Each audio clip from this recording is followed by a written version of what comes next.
Good evening, everybody. As chairperson of Arts and Clark, together with Library Director Gail Bogle, co-host James Vanderberg, and tonight's presenter Kieran Hyland, we would like to welcome you all to Clark Memorial Library's third Artists in Conversation event. This is our new monthly remote program to provide a connection between local artists and the Bethany community. Before we begin, we would like you to know that after last summer's very successful drive-through art exhibit, the Clark Memorial Library is planning our second annual outdoor art exhibit, scheduled for August 15th. Visit our website, bethanylibrary.org, for videos of last year's exhibit and more info about this summer's event. In just a few minutes, Kieran will give his presentation. Afterwards, there will be time for questions, comments, and perhaps some discussion. Please save your questions for the end or use the chat feature to submit questions during the presentation. First, let me tell you a little bit about tonight's artist. Kieran Hyland, a longtime Bethany resident, trained in architecture and worked in the architectural field for 20 years. He was interested in the creative process, how things are put together, and how people relate to objects in space. He has been teaching science in public and private schools for the last 25 years. More than 20 years ago, Kieran began taking classes in sculpture, drawing, and painting at the Creative Arts Workshop in New Haven and the Lyme Academy of Fine Art in Old Lyme with Lehman, Culver, Jerry Weiss, Michael Viera, Eoin Burk, and Kimberly Monson. He has more recently studied independently with Abbie Rabinowitz and Joan, Levy, Hepburn. He strives for his work to convey a feeling or idea or tell a story. He says, "I find great satisfaction in the creative process. When I'm painting, drawing, or sculpting, time is suspended and I feel more in touch with my true self. Whether my art is representational or abstract, I want the viewer to also enter into that timeless place." Kieran has exhibited at the Correale Gallery in Rockport, Mass., the Mystic Art Center, Mystic, the Creative Arts Workshop, New Haven, and more recently at the Clark Memorial Library, Bethany, both before the pandemic and also in last summer's drive-through art exhibit. He has generously offered to donate one of his copper and steel flowers for the library's reading garden. Please welcome Kieran Hyland. Thank you. Thank you so much. First of all, I want to thank Gail, Liz, and James for all their help and support and technical help, as I'm a very low-tech person, and but things are going to work out fine. So let me we'll start here, and I'll share my screen with you. And okay, all right. So I want this bigger. All right. Okay. So as Liz said, I was trained in architecture and engineering, and I began my my career as an architect and engineer. And I was always interested in drawing. I worked for a variety of architects, and I also went to the Boston Architectural Center, where I learned sketching, which is a primary tool of an architect, is to be able to get things down rather quickly. And so I learned a lot of sketching and how to evaluate space and represent it. And one of the interesting jobs I had was actually back in the 80s. I was teaching architectural drafting at the Porter and Chester School in Rocky Hill. And architect came to me and said he needed somebody to do the working drawings for a project he was working on.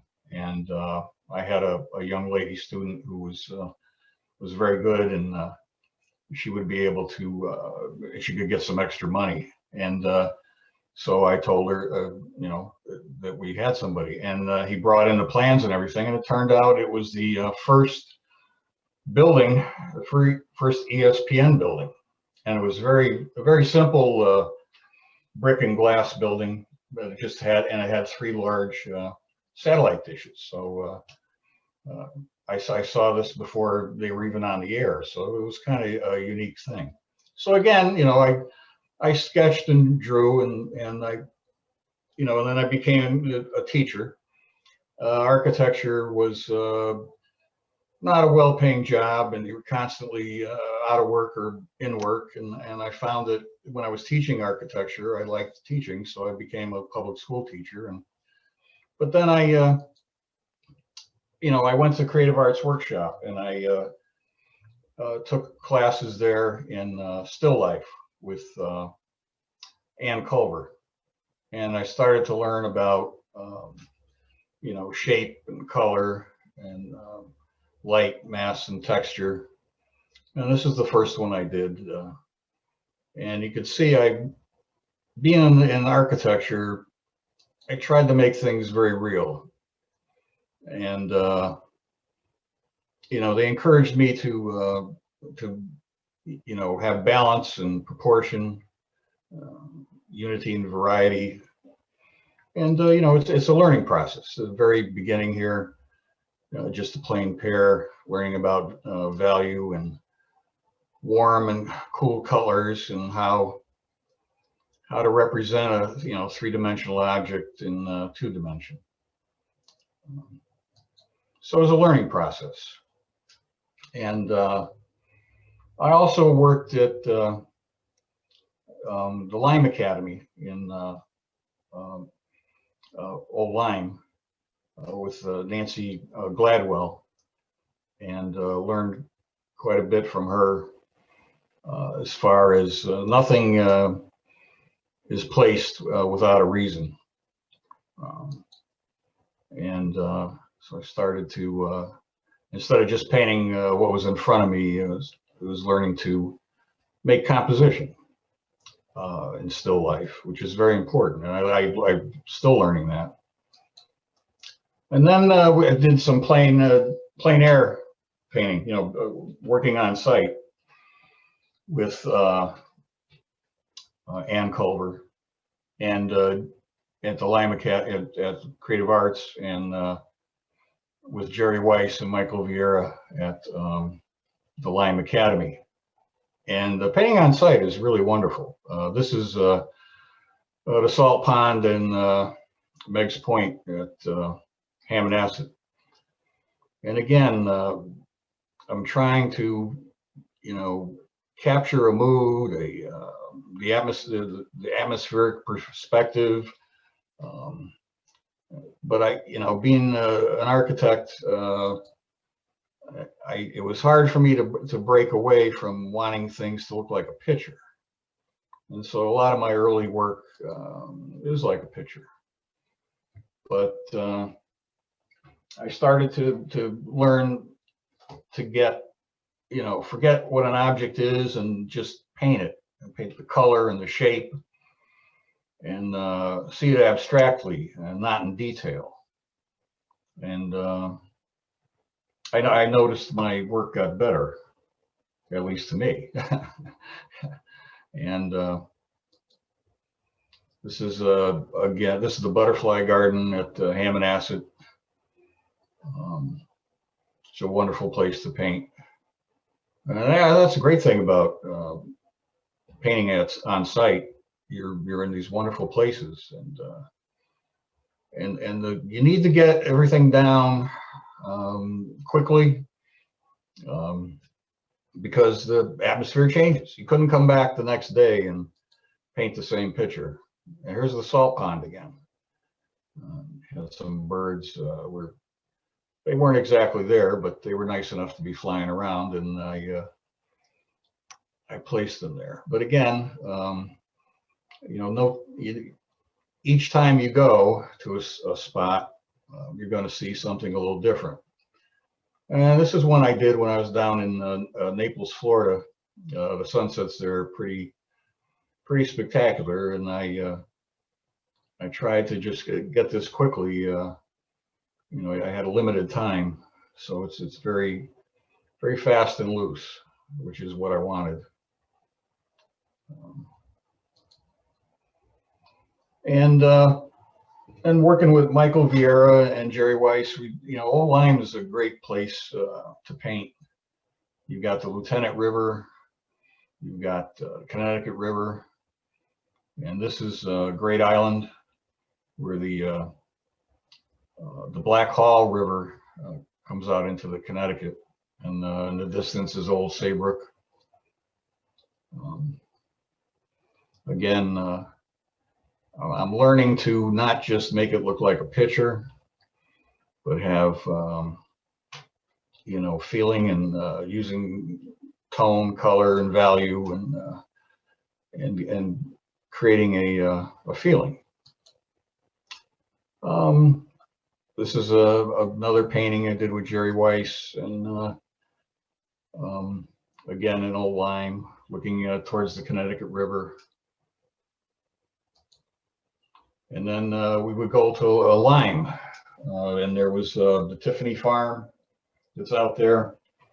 He lets people go out there and paint, and wonderful fields and pastures. And I learned from Jerry Weiss that when you paint a tree, just paint shape.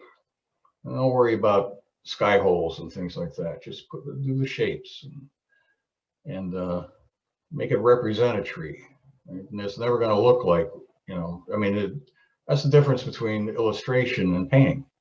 An illustrator would make it look, which is wonderful, to make it look like the actual object. And as a painter, I want it to feel like the object. And again, you know, forget about what the object is, see color, shape, and light and value.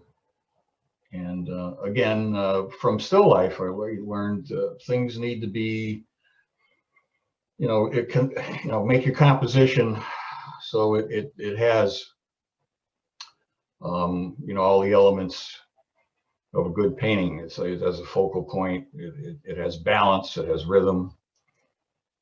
It's not just like taking a picture with a camera. And this is behind the Florence Griswold Museum in Old Lyme, which is, again, is another wonderful place to paint. And they encourage people to go there and set up their easel and paint. And this also, it's the Lieutenant River goes right behind the Florence Griswold. And a great time to go is at sunset. And as the light changes, the atmosphere changes, the mood changes. You try to capture that as quickly as you can, because you only have, like, you know, maybe 45 minutes or less to get it down. Again, the Lieutenant River behind the Florence Griswold.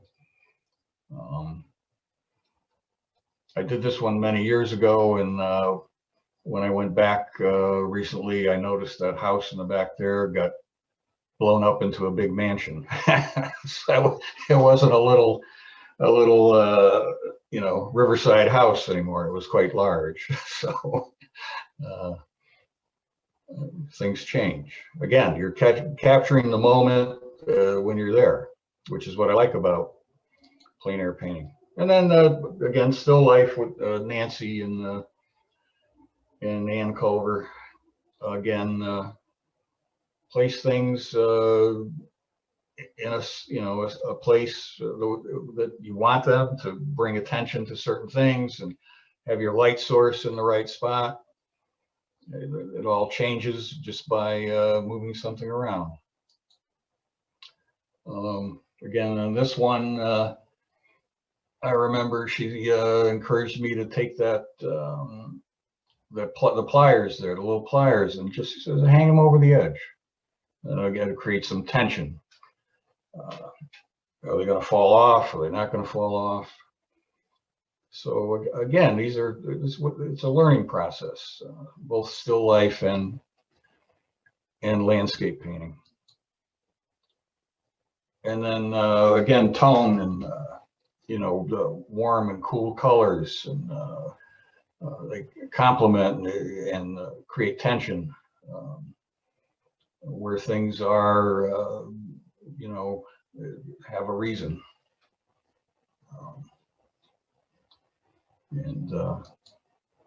All right, now at the same time, I was working with Lehman at the Creative Arts Workshop, doing direct metal sculpture.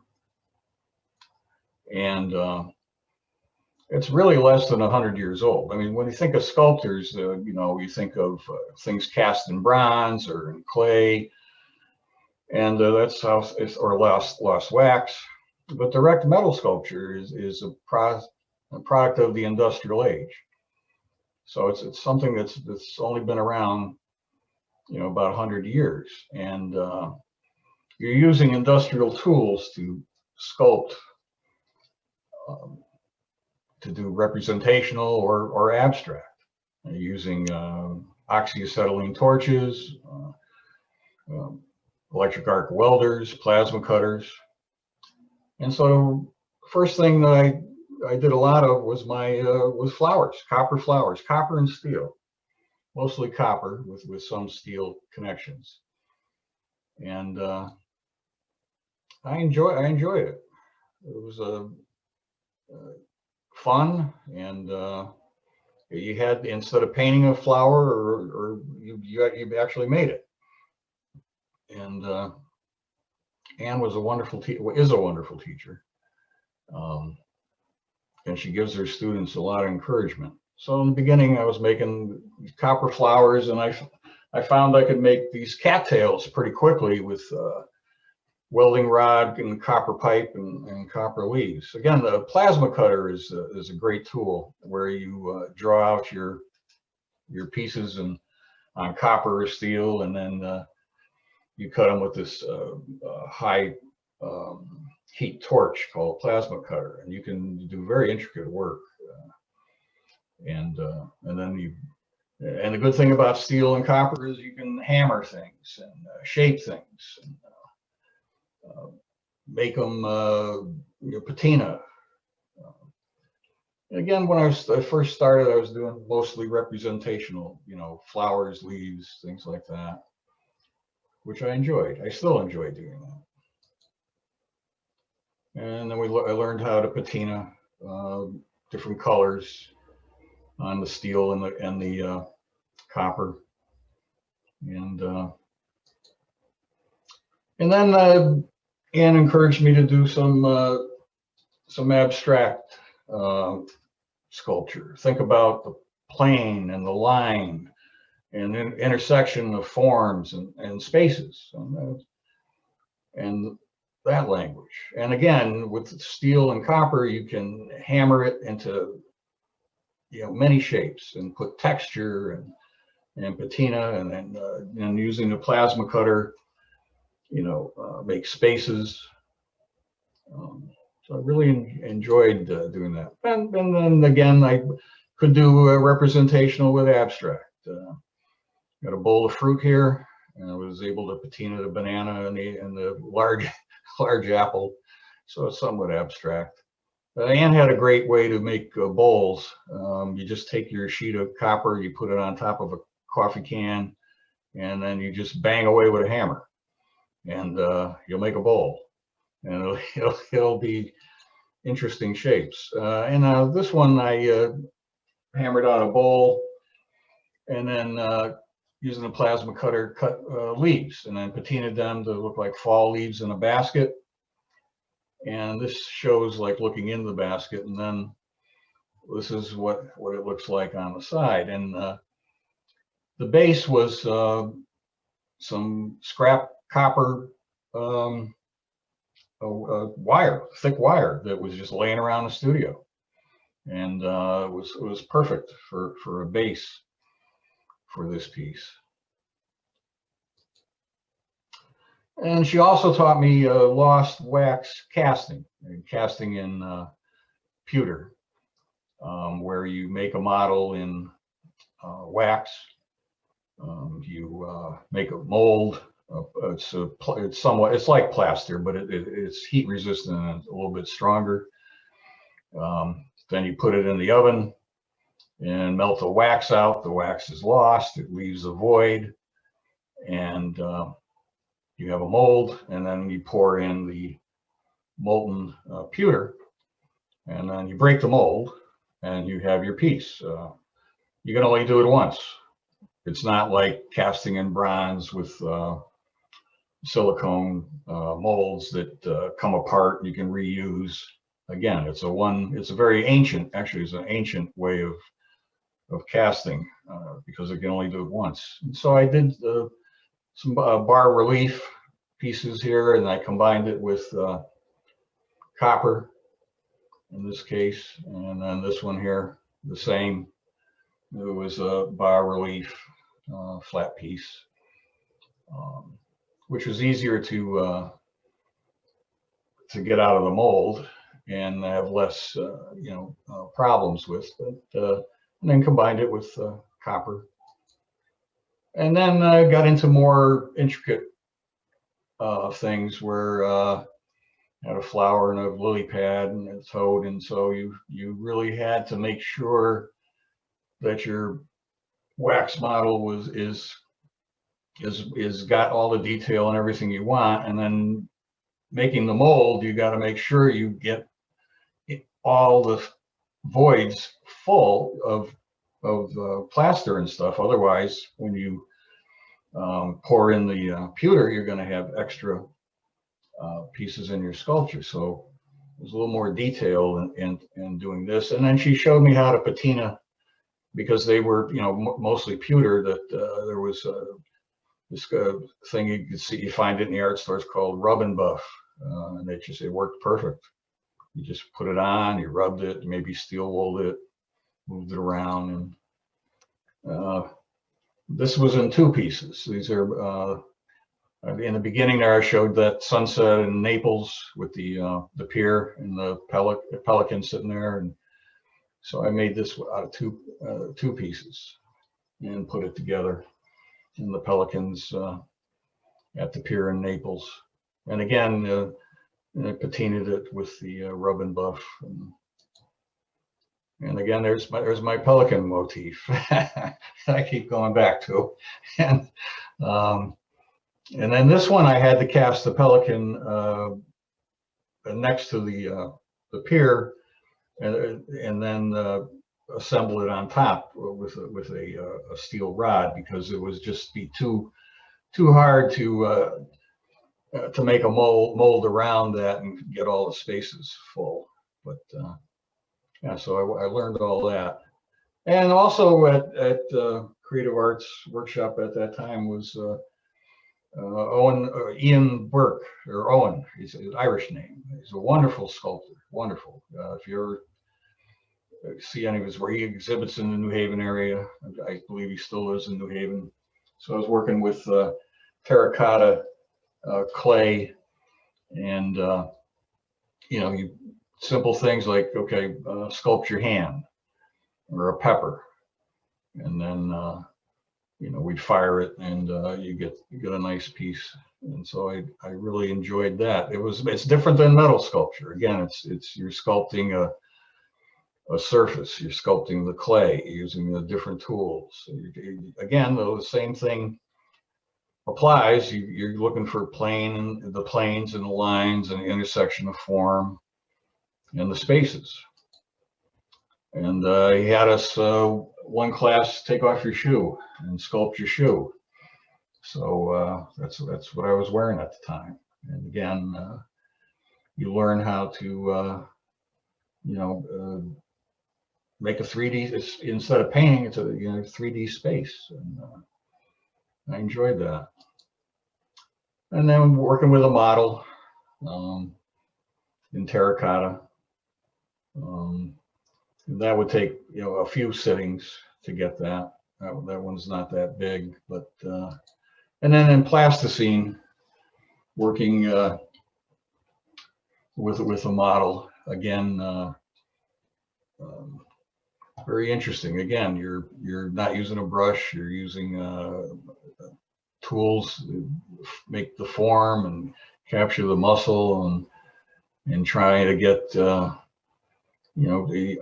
which is what and again with this you're trying to make it look lifelike instead of making it abstract, which again is in architecture. That's why everything was like real, and so I had an easier time. Now this is me.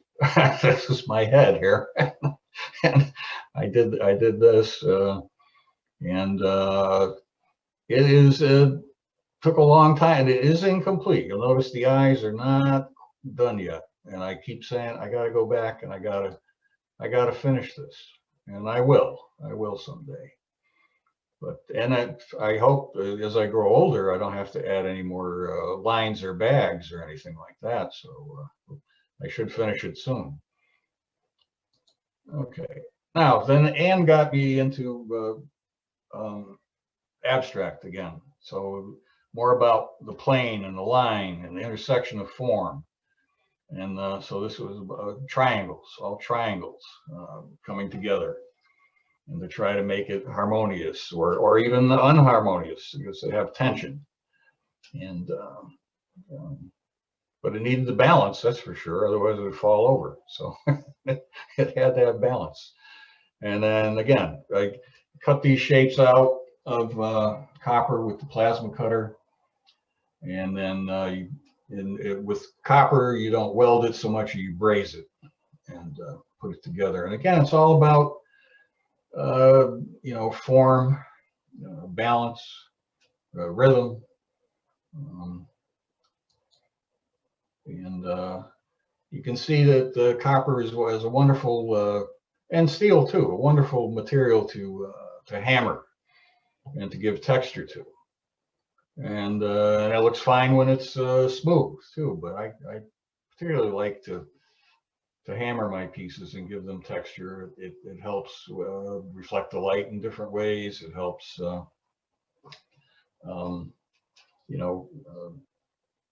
give a different feeling, I think, than a machine edge or something that's looks machine made. So that's another goal of my sculpture. I don't want to look like it was made by a machine.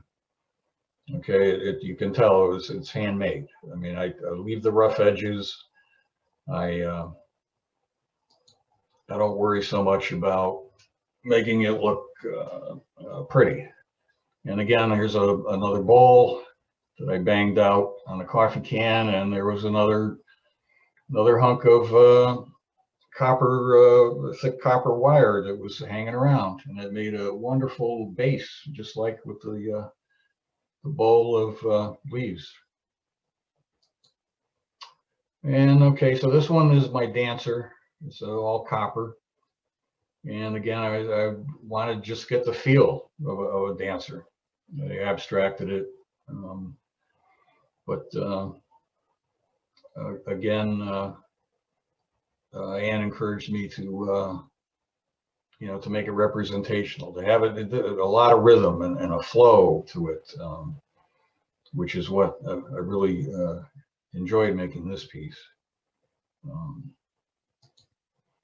And then she had another trick she showed me. If you just take plaster of Paris and get an old milk, big, quart, plastic quart or quart of milk, paper, and cut the top off and just pour plaster of Paris in it, you'll get like a block of plaster of Paris, and it is much easier to carve than any stone or anything like that. And so I did this piece, and again, it's all about the planes and the shapes and the spaces, and it's something I need to do again. I only did it once, but it's a great way to do sculpting, and you don't have to use expensive marble or stone. It's a lot easier. Believe me, a lot easier to sculpt. And then she also wanted me to explore just the line, just like in drawing. you know, when you do a drawing and it's just the line. And so we can do that in steel. This is steel welding rods. And if you heat them to a certain point, they're easily bent. And so I bent them into shapes to form these faces, and tried to put them together in a harmonious way. And then here's another one where it's all steel welding rod, and you heat it up, and you're able to bend it into any shape you want, and weld it together. And then this piece here is all steel with steel wire. I got it. I was thinking about just making it. You know, I call this too much to do, and I wanted to convey. It was well before the pandemic, but I wanted to convey what some people go through when they got too much to do. There's a lot going on, and here it is again. I used leftover aluminum pieces of radiator for the base there, and steel wire and steel welding rod. Again, you heat it without melting it. You can bend it into many different shapes. Okay, so that's my sculpting, which I miss because of the pandemic. It's been over a year since I've been in there, and I look forward to getting back and doing that. So I've continued to paint plein air again around the old Lyme, but I got more, and I tried to be more representational, and working with Michael Viera, and I tried to just capture things quickly and just color and shape, and just make it quick, and an atmosphere. Try to convey an atmosphere that makes you think of sunset or sunrise or a foggy day. And then Tiffany Farm, again, a wonderful place to paint, especially at sunset when the light is going down. Then worked with Joan Levy Hepburn, and she got me sketching again, and in black and white, and thinking about again shape and form and tone. And her model for me was to look at Cézanne, and Cézanne looked at this painting. It was a painting, it's a colored painting, a bowl of peaches. He did peaches and apples, and he did many of them. And she told me that it was his way of working out his theory that everything had a place and everything had a reason. And he transferred that into his landscape paintings also. And so, like the marks on the wall and the wallpaper and on the table, they're there for a reason. They form like a triangle.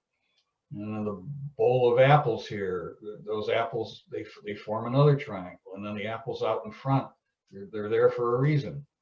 And even the folds in the tablecloth, everything is there to get your eye to move around the painting. And so she had me do it in black and white just to see the form. And it was an excellent way to learn. And then just paint boxes. She just took some boxes and piled them up, and okay, sketch this and charcoal, and see what you can get from that. And so I worked on that, and again another charcoal with everything kind of there for a reason, not just placed there and then you draw it. There's a reason for everything being there. And great lessons.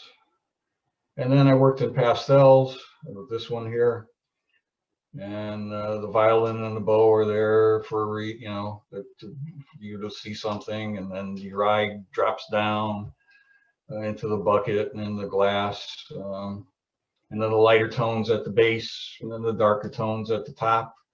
That's all planned out. So it's not just, which is how I thought painting and drawing was when I started my career. You just paint what's in front of you. Well, no, that's not going to work. And then again, it's not. You think about where things are, especially in the still life. When you're out in the, in plein air, it's a little harder, but you just have to look around. In still life, you can put things where you want them, so that they give you the mood you want to set, the tone you want to set. And then again, so in plein air, you got to think about, okay, what do I want to paint? What do I want to show? This was like in the woods, and what's the light like? Where are the darks? What do I want people to look at? Where do I want their eye to go first? How do I move them around the painting? Like this one here, a path that goes two ways, and tree in the middle, okay, and the big rock in the left there. I want people to travel around. And again, Joan was very good is very good at conveying this. And then one day she has a pond in her back on her property, and she told me to don't paint a tree, don't paint the pond, don't just paint shape and color. And so I did this one, and I need to do more like this. It was just an exercise in shape and color, plein air shape and color, and I enjoyed it. And then this one here, also in the woods. Again, think about, your composition. You want the tree to be the strong vertical, and the rock to be the ground things, and then the light and the dark. Move your eye around, and paint it quickly. Do it in one setting. You got a couple hours, and just do it. You're not drawing it, you're representing it. And then I was working with Abbie Rabinowitz when she was in Bethany.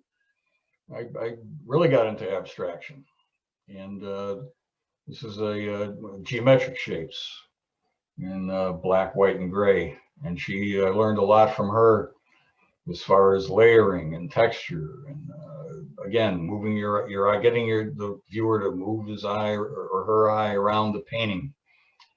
And then Abbie moved to Hawaii a couple years ago, and I kept in touch. But then during the pandemic, she says, I'm going to do online Zoom abstract class. And it was my salvation during the winter. So from November till now, I'm still taking once a week. I'm doing an abstract Zoom class with Abbie and 4 or 5 other students. And so again, I learned about a lot of things, rhythm and movement, action, balance, and even imbalance. This was an assignment, she said, it's called automatic painting. Keep it, black, white, and gray, make a mark, step back, look at it, make another mark, step back, look at it, and then keep doing it until you say, all right, that's done. And the painting to music was another thing she had us do, to get a rhythm, to get in different keys, and by key I mean darks and lights and temperature, and again trying to get some balance and rhythm and movement, and it's a lot of fun. I really, in the beginning, I was really enjoying it. It's on paper, so I did many of these. And her thing is, with abstract painting, layer on layer on layer, and it gives it depth and gives it, you know, more, more meaning really.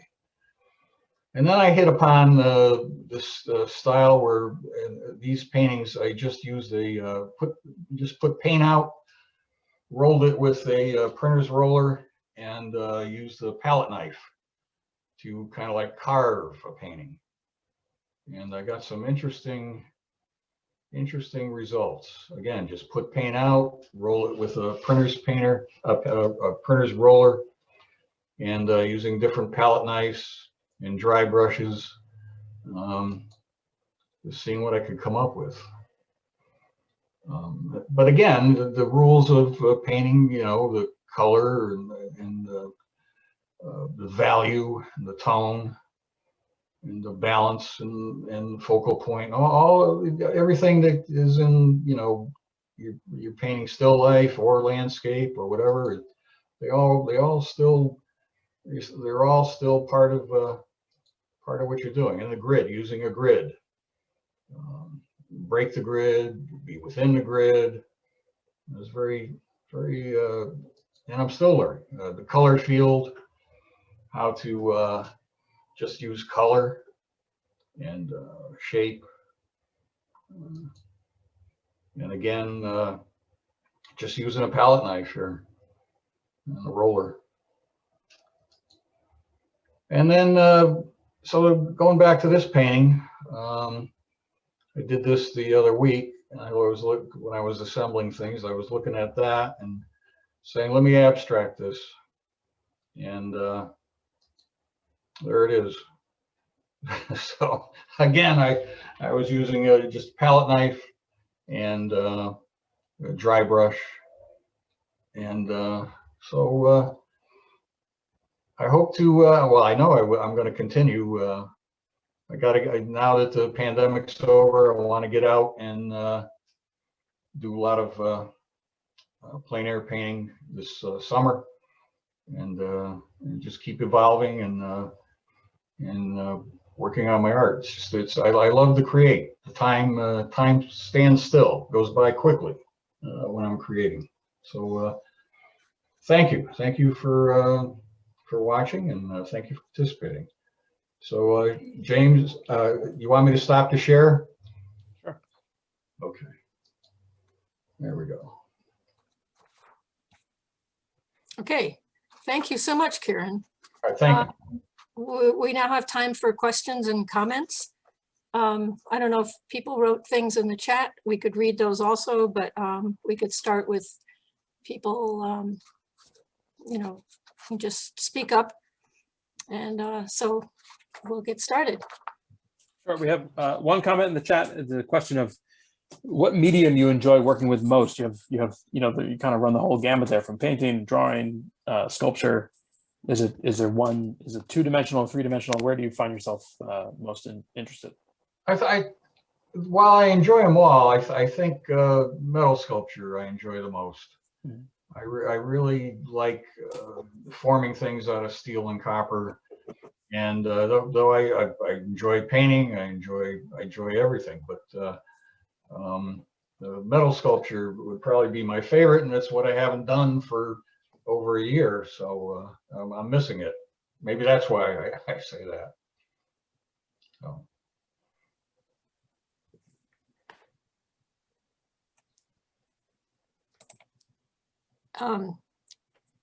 So I enjoyed, I mean, you have a lot of variety of things, which is really fun to see. And like a couple of your plein air paintings, they showed a lot of energy. And I think that was your strong part in those, you know, especially one of those trees, a grouping of trees that was really full of energy. I really like that. Some of your work reminds me of a couple of different artists, like Marsden Hartley, and you know, anyways, so you definitely have a particular style, which is really nice to see.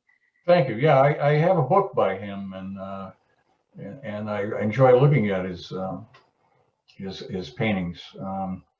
He unfortunately felt he was a failure. He went to Paris to try to, be validated, and they rejected him. But yeah, I enjoy him. Is it Thomas Hart Benton or Thomas Benton Hart? I forget. Thomas Hart Benton. Thomas Hart Benton. I like his style too. I like him. Yeah. But I also enjoyed the abstracts, the most recent abstracts that you're doing. I think some of the subtle colors and textures that you are coming up with, I think are really interesting. And if you do a lot more of them, I mean, I could just see, a lot of stuff developing out of those. So I thought that was neat. Thank you. Yeah, and like I said, it was my salvation during the pandemic. Yeah. Once a week, I had an assignment and a critique, and especially this winter, it was very helpful. Very helpful. Yeah. Good. Anybody else have any comments or questions? Yeah, Melissa. Yeah, actually, Brian. Yeah, I'm wondering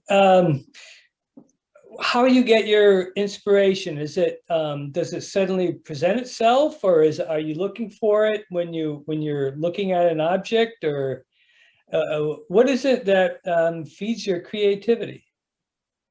I think it's that I enjoy the process. I enjoy the creative process. It brings me pleasure, and like I said, it seems that when I'm in the creative process, time kind of stands still. And yeah, and I need the good thing about having a class and a teacher is that it motivates you to get out there and paint or sculpt. I'm a notoriously poor self-motivator, so I like having a teacher and assignments in a class. And the good thing about the Zoom class is we had 4 or 5 other painters bouncing things back and forth about what we did, and we learned from each other. And, so yeah, that's what I like. If I just did it by myself, I don't. And then again, in my sculpting, and she is my inspiration for that, and she's a wonderful sculptress and teacher. And again, it's having the teacher, having the not so much assignment, but having the time, structured time to be creative, that I think is important to me. But yeah, I enjoy it. I enjoy it, Brian. It's what I like. It makes me feel good. So if something makes you feel good, you keep doing it. That's right. So yeah, thank you. I just have a practical question, because I'm always interested in the process. I remember your flower sculptures from last year's art show at the library. What's the scale that we're looking at? You have a lot of different paintings and tabletop sculptures. The plein air, or you mean the sculptures or the paintings? Yeah, both. The abstract paintings at the end are quite large. Abbie has us working large, 3 feet by 4 feet, 2.5 feet by 3 feet. It's paper, so I just roll of paper. My canvases tend to be, 20 by 16, 24 by 18. And my sculptures, the flowers are 3-4 feet high. The abstract sculptures are, maybe 2 feet high. Some of them are only maybe a foot high. But the thing about sculpture is, though, that I learned from other sculptors and Anne, is if you do it in a small scale, maybe a foot or 2 high, you can always have a fabricator make it very large. If somebody likes it and says, "Oh, I want that in my yard, but I want it to be 4 or 5 feet tall," well, I don't have to do it. There's a fabricator in Bethany on Russell Road. You go to the fabricator. Here's my model, and they will fabricate it for a lot of sculptors, that's how they work, especially metal sculptors. They work it out in a model, and then they bring it to what's called a fabricator. And there's companies that instead of doing welding on industrial scale, they do it for artists, and they can make it as big as you want. So yeah, but I'd like to work a little bigger. That's why I'm looking forward to getting back at Creative Arts Studio in the welding studio, to try some bigger pieces. I never really used the arc welder much. So you can, with the arc welder, electric arc welder, you can put some large, heavy pieces together and they will stay together. With welding with oxyacetylene, there's a limit to the weight and the size that will not fall apart. So, yeah. Well, I really enjoyed hearing about the various assignments that you had been given, to sort of, especially for your sculptures, all the different things that you said Anne was suggesting that you do and try. And I remember seeing a lot of those pieces in your exhibit at the Bethany Library a year or two ago, before the pandemic, and hearing what the purpose was or what you were being asked to try as your next assignment. It was kind of interesting, and it made them, it made me appreciate them more so than the first time that I saw them. So I thought that was, Thank you. it was interesting. Yeah, with a sculpture, piece of sculpture, there's a story to tell. And you can't always tell that story like I could tonight. And so you try to convey it so that the person, as they're viewing it, they think about the story. So, but thank you. Yeah, it was fun. Yeah.